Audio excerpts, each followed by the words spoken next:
मित्रों,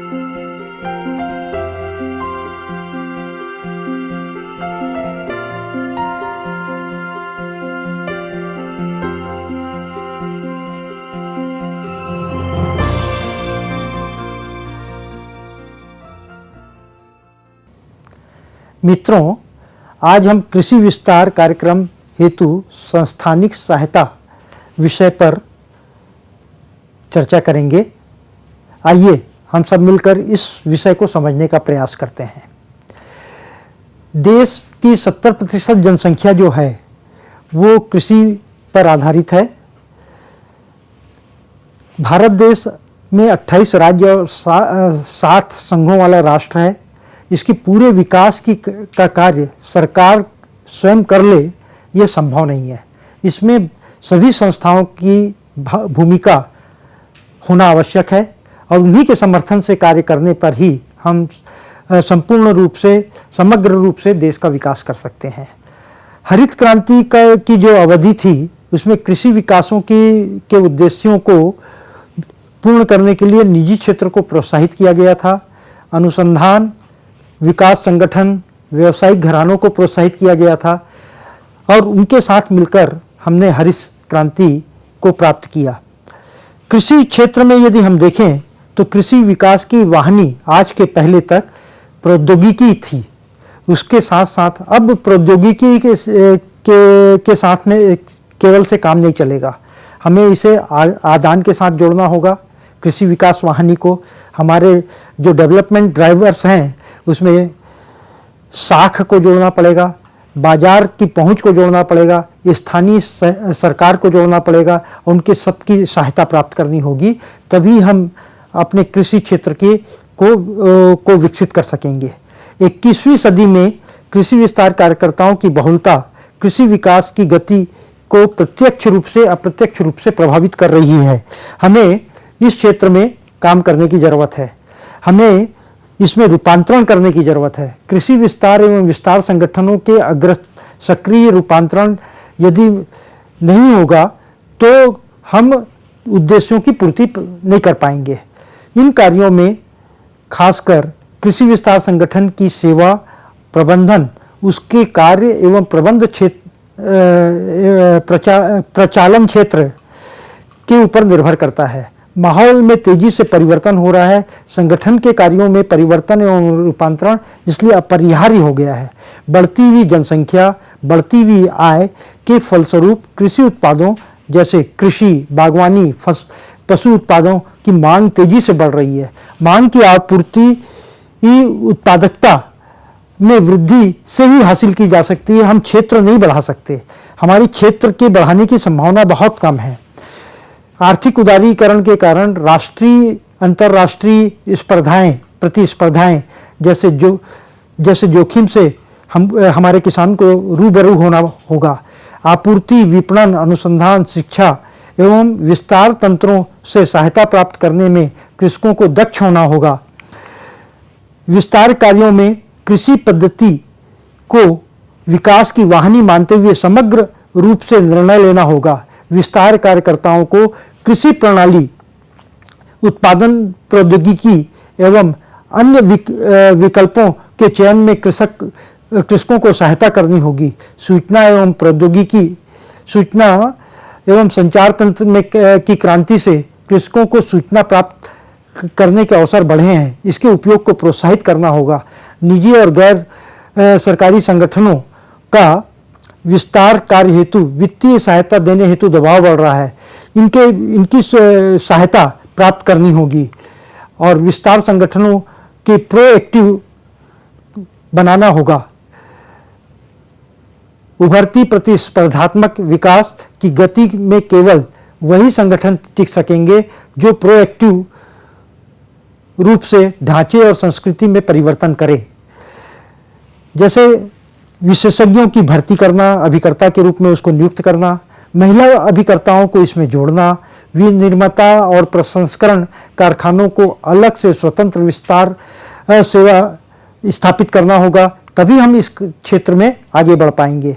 कृषि विस्तार कार्यक्रमों में सार्वजनिक और निजी सहकारी एवं साख संस्थाओं का समर्थन यदि देखें तो विश्व में पिछले 2 दशक से सार्वजनिक विस्तार का समर्थन घटा है और निजी क्षेत्र का विस्तार सेवा प्रदाताओं की संख्या बढ़ी है। भारत में सार्वजनिक विस्तार सेवा का अभी भी प्रभुत्व है। सार्वजनिक क्षेत्र में रेखी विभाग, अनुसंधान केंद्र, कृषि विश्वविद्यालय की विस्तार में भूमिका सीमित है। निजी क्षेत्र सेवा प्रदाता की उपस्थिति संकुचित है। उनकी पहुंच अधिकतर सुसंपन्न क्षेत्रों और उच्च मूल्य वाली फसलों तक सीमित है। निजी विस्तार सार्वजनिक विस्तार का विकल्प नहीं हो सकती। आने वाले वर्षों में हमें विस्तार के लिए पर्याप्त सरकारी वित्तीय संसाधन की आवश्यकता होगी। अभी जो भारत में विस्तार कार्यक्रम चल रहा है, प्रदाता जो हैं वो इस सूची से आपको बहुत स्पष्ट समझ में आ जाएगा कि हमारे वहाँ कृषि मंत्रालय है, राज्य कृषि विश्वविद्यालय है, राज्य कृषि विभाग है, पशुपालन विभाग है, मछली पालन विभाग है, राज्य कृषि पशुपालन, बागवानी, मत्स्यिकी, रेशम उत्पादन, वानिकी, ग्रामीण विकास आदि जैसे विकास से जुड़े हुए विभाग हैं। ये सब विस्तार सेवा प्रदाता विभाग के रूप में है। इसी प्रकार कृषि विज्ञान केंद्र प्रदाता विभाग है। MS स्वामीनाथन फाउंडेशन इसके रूप में काम कर रहा है। राज्य कृषि उद्योग है, निगम है, खादी ग्राम उद्योग है, बीज निगम है, ये इसके क्षेत्र में लगे हुए हैं। गैर सरकारी संगठन, शैक्षिक अभिकरण, कृषक संघ, उत्पादन सहकारी समाज समितियां, मुद्रण माध्यम, ये सभी विस्तार प्रदाता के रूप में कार्य कर रहे हैं। दूरदर्शन, नाबार्ड, इंटरनेट, दानदाता अभिकरण, ये सभी हैं। सहकारी समितियों को समझने की कोशिश करते हैं। सहकारी समितियों का योगदान कृषि विकास में बहुत लंबे समय से है। मानव शोषण कम करना इनका उद्देश्य है। सदस्यों की सामाजिक आर्थिक हैसियत सुधारना, आर्थिक असमानता को दूर करना, आर्थिक न्यायोचित समाज का निर्माण करना, सदस्यों के हितों का संरक्षण करना, ये सब कार्य उनका है।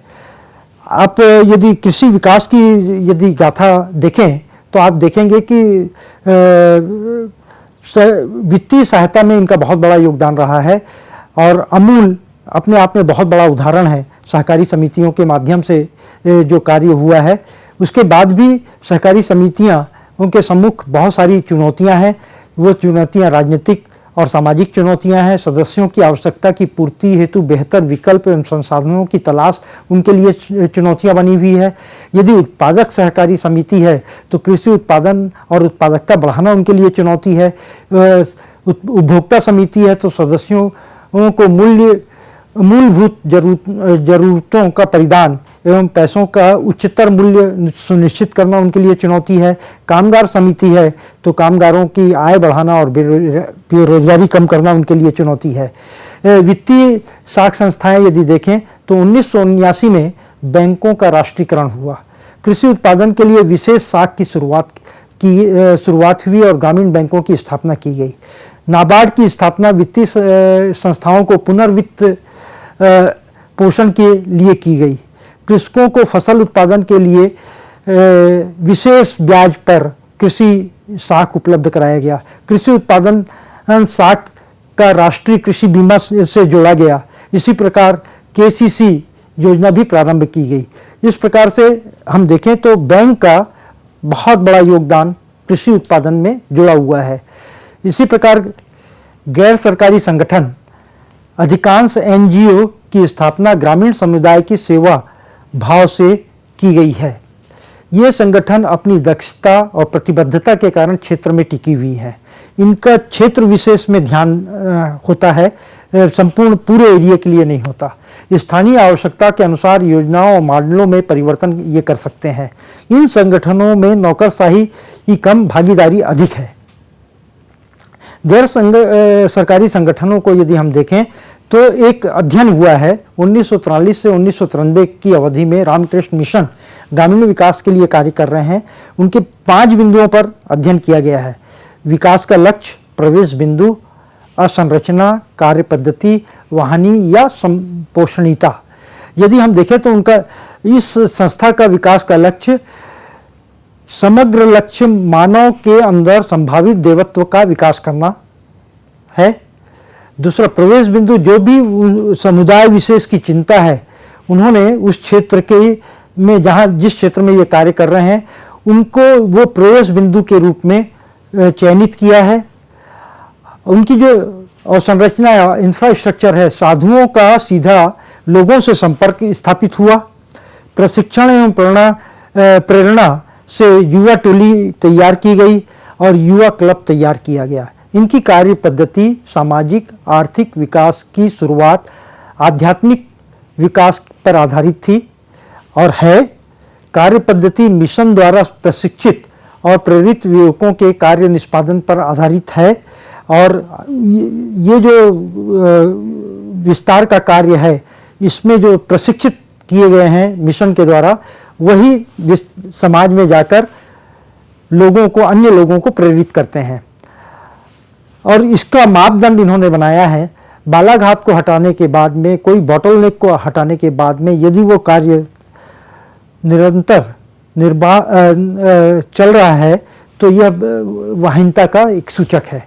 इसी आधार पे ये पूरा देखा जा सकता है और ये बहुत अच्छे परिणाम इस संस्था के द्वारा चलाए गए कार्यों के प्राप्त हुए हैं। वैसे पंचायती राज, श्री बलवंत राय मेहता समिति ने 1957 में लोकतंत्र विकेंद्रीकरण की सिफारिश की। श्री मेहता ने पंचायती राज संस्थाओं के प्रतिवेदन में 1978 में 3 चरणों की पहचान की।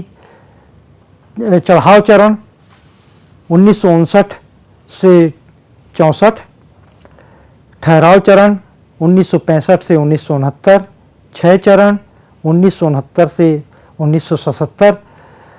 पंचायती राज को सुदृढ़ आधार देने के लिए भारत सरकार के संविधान में 73वां संशोधन 1992 में किया गया, जिससे लोकतांत्रिक विकेंद्रीकरण की प्रक्रिया प्रारंभ हुई।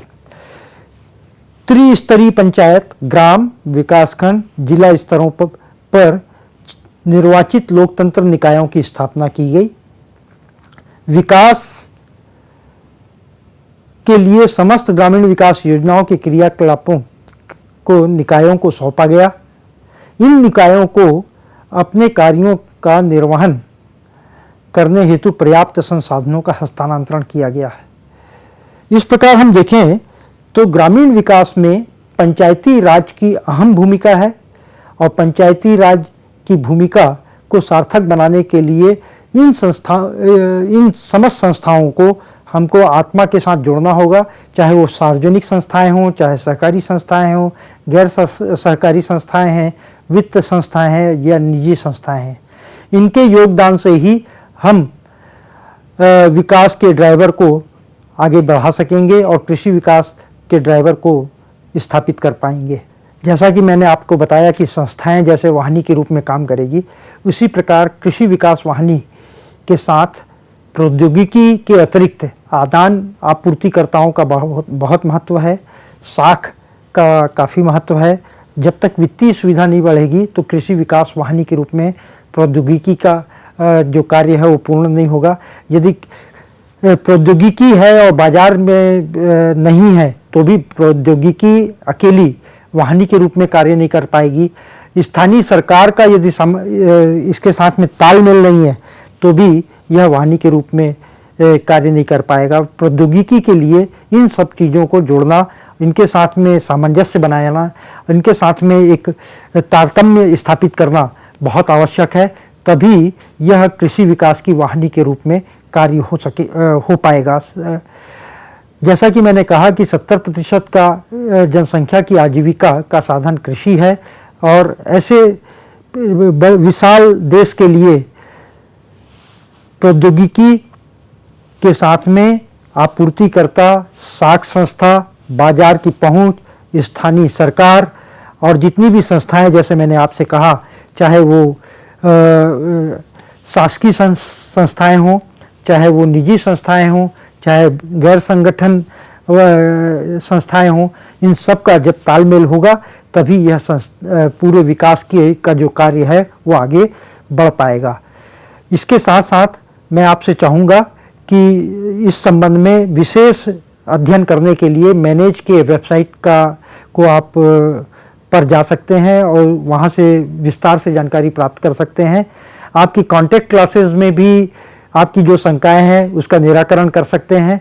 आप इस संबंध में विशेष जानकारी के लिए पुस्तक भी आपको उपलब्ध कराई गई है, अध्ययन करने के लिए सामग्री उपलब्ध कराई गई है, उसमें भी विस्तार से अध्ययन कर आप अपनी शंकाओं का समाधान कर सकते हैं। धन्यवाद।